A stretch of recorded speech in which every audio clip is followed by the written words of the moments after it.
Assalamu alaikum, sir. It's an assignment from me. Today I took a topic from HR management called planning.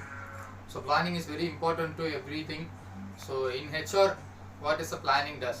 இதுதான் என்னோட topic. So planning எந்த அளவுக்கு இம்பார்ட்டன்னா நம்ம வடிவல் தலைவர் சொன்ன மாதிரி எந்த ஒரு விஷயத்தையும் பிளான் பண்ணாமல் பண்ணால் ஊற்றிட்டு போயிடும் அப்படின்னு வடிவல் சொல்லியிருக்காரு. அதே மாதிரி பார்த்தீங்கன்னா பெரிய லெவலில் சொல்லணும்னா a goal without a plan is just a wish அப்படின்னு ஒரு ஃப்ரெஞ்ச் ரைட்டர் ஆண்டோனி அப்படின்னு ஒருத்தர் சொல்லியிருக்காரு. Because planning is very must to everything அப்படின்னு சொல்லலாம். ஸோ அந்தபடி பார்த்தா ஹியூமன் ரிசோர்ஸில் பிளானிங் எந்த அளவுக்கு இம்பார்ட்டன்ட் அப்படின்னு பார்க்கணும். பிகாஸ் ஹியூமன் ரிசோர்ஸ் ஒரு ஆர்கனைசேஷனுக்கு பெரிய பேக் போன் அப்படின்னு சொல்லுவாங்க. பிகாஸ் என்ன ரிசோர்ஸஸ் இருந்தாலுமே ஹியூமன் ரிசோர்ஸ் தான் இருக்க மற்ற ரிசோர்ஸை ரன் பண்ணுறதுக்கோ இல்லை அதோட ப்ராசஸ் ஸ்டார்ட் பண்ணுறதுக்கோ இருக்க ஒரு பெரிய ரிசோர்ஸு ஹியூமன் ரிசோர்ஸஸ். எத்தனை டெக்னாலஜிஸ் வந்தாலும் அதுக்கு ஒரு ஹியூமன் ரிசோர்ஸஸ் கண்டிப்பாக தேவைப்படும் அப்படின்ற ஒரு பட்சத்தில் அதோட பிளானிங் அதோட திட்ட வரைவமைப்பு எப்படி இருக்கும் அப்படின்ற பற்றி தான் என்னோட டாபிக். ஸோ இதில் ஃபர்தராக நம்ம சிலபஸ் படி போகணும் அப்படின்னா இடபிள்யூ வெக்டர் அப்படின்ற ஒருத்தர் நம்மளோட சிலபஸ் படி பிளானிங்க்கு ஒரு டெஃபினேஷன் கொடுத்துருக்காரு. அதுபடி பார்த்தா அவர் சொன்ன டெஃபினேஷன் பார்ப்போம். A process which management determine how an organization should move from its current manpower position to its desired manpower position. So explaining this with his definition படி பார்த்தோம்னா அப்படின்னா அதாவது இப்போ இருக்க மேன் பவர் பொசிஷனை இன்னும் டிசைடு பொசிஷனா எந்த அளவுக்கு கொண்டு போறது அப்படின்றது தான் பிளானிங் அப்படின்றது இடபிள்யூட வெக்டரோட அந்த ஒரு பாயிண்ட் ஆஃப் வியூல பார்ப்போம். So next importance of planning. So planning இதுதான் பிளானிங் அப்படின்னு சொல்லிட்டோம். இதுக்கு next how planning important to an organisation. So importance of planning எந்த அளவுக்கு இம்பார்ட்டன்ட் அப்படின்னு பார்ப்போம். ஸோ இப்போ பிளானிங் எந்த அளவுக்கு இம்பார்ட்டன்ட் சொல்லணும் அப்படின்னா, இப்போ நான் இந்த வீடியோ பண்ணிக்கிட்டு இருக்கேன் அசைன்மெண்ட் வீடியோ. ஆனால் கொஞ்சம் திக்கி திணறி எந்த டாபிக் எங்கேருந்து இழுக்கணும்னு சொல்லிட்டு ஒரு அன்ஸ்டேபிளாக பண்ணிட்டு இருக்கேன். பிகாஸ் ஆஃப் வித்தவுட் அ பிளானே இல்லாமல் ஸோ பட்டுன்னு இறங்கின மாதிரி வருது. ஸோ போக போக தான் பிளான் இம்ப்ரூவ் பண்ணிட்டு இருக்கோம். ஸோ அதுபடி பார்த்தோன்னா பிளானிங் இஸ் வெரி இம்பார்ட்டன்ட் அப்படின்ற ஒரு பட்சத்தில் ஹெச்ஆர் மேனேஜ்மெண்ட்டில் பிளானிங் என்னென்ன இம்பார்ட்டன்ட் ரோல் பிளே பண்ணும் அண்ட் தென் இந்த ரோல்ஸ் எந்த விதமான ரிசல்ட்ஸை கொண்டு வரும் அப்படின்னு பார்த்தோம் அப்படின்னா, first thing strategies.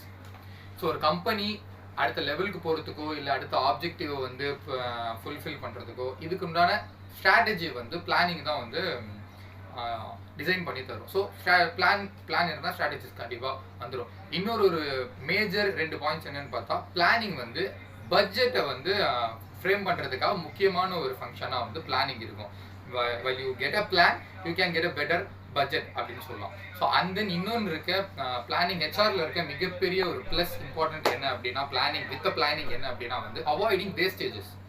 So sometimes human ரிசோர்ஸில் எடுக்கும்போது என்ன ப்ராப்ளம் ஆகும்னா, நம்ம அதிகமான எம்ப்ளாயிஸ் ரெக்ரூட் பண்ணுறோம். ஸோ தேவையே பட்டிருக்காது, அதிகமான எம்ப்ளாயிஸ் ரெக்ரூட் பண்ணுறோம். அண்ட் தென் நம்ம அதிகமான ஒரு எம்ப்ளாயிஸ்க்கு சேலரி ஆகட்டும் and then bonuses something like என்ன வெக்கேஷன் ட்ரிப்ஸ் இந்த மாதிரி நிறைய வேஸ்டேஜுக்கு அதிகமாக போக ஆரம்பிச்சிடும் without a plan. But with a plan இதெல்லாம் நம்மளால கண்ட்ரோல் பண்ண முடியும். எந்த அளவுக்கு ரெக்ரூட்மெண்ட் இருக்கணும், அல்லது எந்த ஒரு எம்ப்ளாய்க்கு அதிகமான சேலரி தரணும், எந்த ஒரு எம்ப்ளாய்க்கு மீடியமாக தரணும், அந்த எந்த எம்ப்ளாய்க்கு போனஸ் கொடுத்தா அவன் அடுத்த லெவலுக்கு போவான், இதெல்லாம் புரிஞ்சுக்கிட்டு பண்ணுறது தான் ஸோ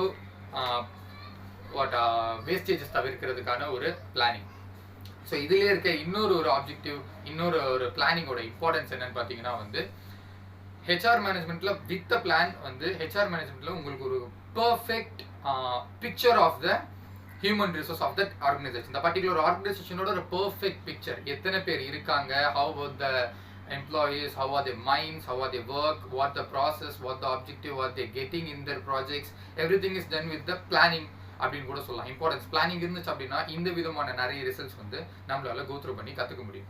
ஸோ பிளானிங்கை பேஸ் பண்ணி தான் ஹெச்ஆர் மேனேஜ்மெண்ட் நகரும் அப்படின்னு. So planning is the first and foremost function of HR management. So அதனால தான் இந்த டாப்பிக்கை டூக் பண்ணி நான் பேசிக்கிட்டு இருக்கேன். அண்ட் தென் கோ த்ரூ அந்த topic of process of planning. So process of HR planning, இந்த ப்ராசஸ் எந்த ஸ்டேஜஸ்லேருந்து ஸ்டார்ட் ஆகி அந்த ஸ்டேஜில் முடியும், அண்ட் தென் இந்த ஸ்டேஜஸோட இந்த ஸ்டேஜஸோட கரெக்ட் ஸ்டெப்ஸ் என்ன அப்படின்னு பார்ப்போம். So first thing deciding the goal.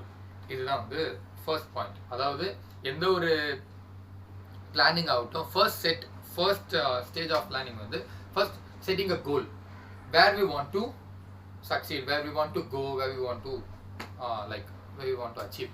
So that's the goal. ஒரு ஆர்கனைசேஷன் எடுத்துக்கிட்டோம் அப்படின்னா மேக்ஸிமம் ஆர்கனைசேஷனோட அல்டிமேட் கோல் வந்து ப்ராஃபிட்டாக இருக்கும். ஸோ அதில் என்ன மாதிரியான கோல் செட் பண்ணுவாங்க அப்படின்னா, ஸோ இந்த இயரோட எண்டில் வந்து இந்த லெவல் ஆஃப் ப்ராஃபிட்டை வந்து ரைஸ் பண்ணணும், இந்த லெவல் ஆஃப் ஷேரை வந்து டுக் பண்ணியிருக்கணும், இந்த லெவல் ஆஃப் இந்த லெவல் ஆஃப் குட்வில் வந்து அச்சீவ் பண்ணியிருக்கணும். ஸோ அப்படின்னு வந்து per year, per month, per week or even per day. So everything is must. So deciding a goal பிளானிங்கோட first process. And then environmental analysis. நம்ம set பண்ண கோலோட environment எப்படி இருக்கு.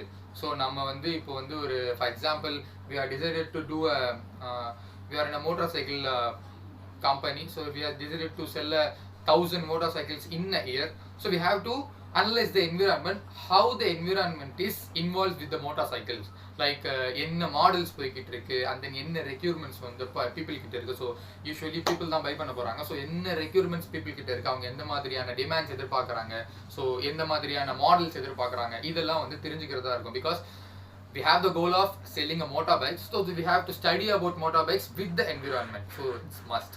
And then வந்து forecasting the demand. So we are before the topic of நம்ம வந்து இதை வந்து அனலைஸ் பண்ணியாச்சு. ஸோ என்விரான்மெண்ட் அண்ட் தென் இதோட டிமாண்ட் எப்படி இருக்கு. மோட்டார் we know okay இந்த மோட்டார் சைக்கிள்ஸ் வந்து அனலைஸ் பண்ணியாச்சு, இந்த மாடல் தான் போகுது, and then வந்து இந்த மாதிரியான பீப்புள்ஸ் வந்து அதுக்கு வந்து ரெக்யூர்டாக இருக்காங்க. But how the numbers and how the models and how the colors, like how the performance are demanded with the public. Without analyzing the demand, we can't produce a perfect perfect production.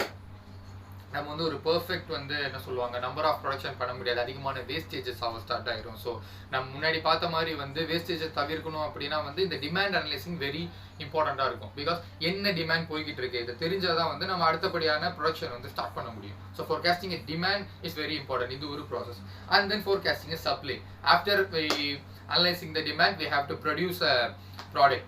So we are for example, as our example motor cycle அப்படின்னா okay ஒரு demand இந்த லெவலில் இருக்குது அப்படின்னா we have to increase the supply for that. We have to supply இந்த லெவலுக்கு வந்து நம்ம வந்து இது பண்ணிக்கணும். நம்மளோட சப்ளையோட process and things we have to done with the raw materials, everything must be planned.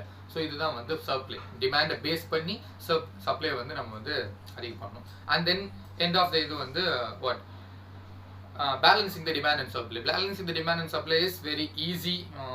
Before the topic we talked என்ன லெவலுக்கு டிமாண்ட் நம்ம வந்து அனலைஸ் பண்ணோமோ, எந்த லெவலுக்கு நம்ம டிமாண்ட் வந்து டீம் வந்து அனலைஸ் பண்ணி கொடுத்துச்சோ அந்த லெவலுக்கு சப்ளை வந்து நம்ம வந்து இன்க்ரீஸ் அண்ட் பேலன்ஸ் பண்ணி வைக்கணும். We don't want to increase the supply because when we increase the supply it will cause wastages. So that we have to balance the supply. That's why we only get the break even point. இல்லாட்டி வந்து ஒன்றும் லாஸ்க்கு போயிடுவோம், இல்லை வந்து demand வந்து ரொம்ப கம்மியாயிட்டு வந்து ரொம்ப பேர்டனுக்கு சிக்கிடுவோம். பட் லைக் டிமாண்ட் இருக்கும், நம்மளால சப்ளை கொடுக்க முடியாத ஒரு சுச்சுவேஷன்ல இருந்தோம் அப்படின்னா கிட்டத்தட்ட அதுவும் ஒரு burden. So these are the stages and process of HR planning. So last stage எப்படி என்னன்னா implementation the plan. After all taken this process we have to implement that. வெறும் வந்து வார்த்தைகளை பேசிட்டு இருந்தாலோ வெறும் ஸ்ட்ராட்டஜிக்கல் அனலைஸ் வச்சுட்டு ஒன்றும் பண்ண போகிறது இல்லை. ஸோ இதெல்லாம் இம்ப்ளிமெண்ட் பண்ணணும். But we have to very clear about the process. We have to very clear about that analysis, like environment analysis, demand forecasting, supply, everything we have to clear before we implementing the plan. HR plan வந்து implement பண்ணுறதுக்கு முன்னாடி இந்த demand supply எல்லாத்தையுமே இது பண்ணணும். So இதெல்லாம் வந்து ஹெச்ஆரில் எப்படி யூஸ் ஆகும் அப்படின்னா, ஃபார் எக்ஸாம்பிள் நம்ம வந்து டிமாண்ட் வந்து இவ்வளோதான் இருக்குன்னு அனலைஸ் பண்ணுறோம் அப்படின்னா we will took up the balance of supply வந்து அதுக்கு உண்டான ஒரு பேலன்ஸை டுக்கப் பண்ணுவோம் இல்லையா. ஸோ சப்ளை இந்த அளவுக்கு பண்ணணும்னா ப்ரொடக்ஷன் இன்க்ரீஸ் பண்ணணும். ஸோ ப்ரொடக்ஷன் இன்க்ரீஸ் பண்ணால் அந்த அளவுக்கு நம்ம கிட்ட வந்து ஹியூமன் ரிசோர்ஸ் அந்த எம்ப்ளாயீஸ் மேனேஜர்ஸ் லைக் ஹெல்பர்ஸ் எல்லாருமே இருக்கணும். ஸோ எந்த அளவுக்கு ரெக்ரூட் பண்ணணும், அவங்களுக்கு எந்த மாதிரியான சேலரிஸ் கொடுக்கணும், ஸோ எந்த மாதிரியான கோல் செட் பண்ணி அவங்களுக்கு வந்து மோட்டிவேஷனல் கொடுக்கணும், இது எல்லாத்தையுமே பிளான் பண்ணி இது எல்லாத்தையுமே HR பிளானிங்ல இம்ப்ளிமெண்டேஷன் பண்ணணும். So that's why we took over the topic planning. HR planning is nothing but ஒரு கோல் செட் பண்ணிட்டு அந்த கோலை த்ரூ பண்றதுக்காக நம்ம வந்து ஒரு பிளானை வந்து நம்ம வந்து ஃப்ரேம் பண்ணணும். So because without a plan we can't get to the goal. So that's why we have to put it on the plan and we have to implement the actions by the plan. And இதில் இருக்க ஒரு HR பிளானிங்ல இருக்க ஒரு இன்னொருன்னா they have alternative plans. இது ஒரு magic important topic. Alternative plans like நீங்கள் வந்து we don't want to set up a one plan or one particular framed plan. We have to set up a different kind of plans, because when we fail up in one plan, we need an alternative plan to take up the portion to another level. Like we don't want to settle in a certain place with a burden. இப்போ ஒரு plan பண்ணி suppose அந்த plan failure ஆயிடுச்சு அப்படின்னா we don't want to settle in that place. We have to rise and get up. So every HR, every organization will have not such in a one plan. They have definitely have more or like 4 or 5 plans, maybe plan A, plan B, plan C, plan D, likewise. So ஒரு பிளான்ல மாட்டிக்கிட்டோம் அப்படின்னா we have to do an alternative plan to get the goal done. Goal is one, we have to goal is achieved, whatever it is same, but we are throwing the plan is very different by the obstacles, whatever it is. So this is my project with this, so I hope you like it.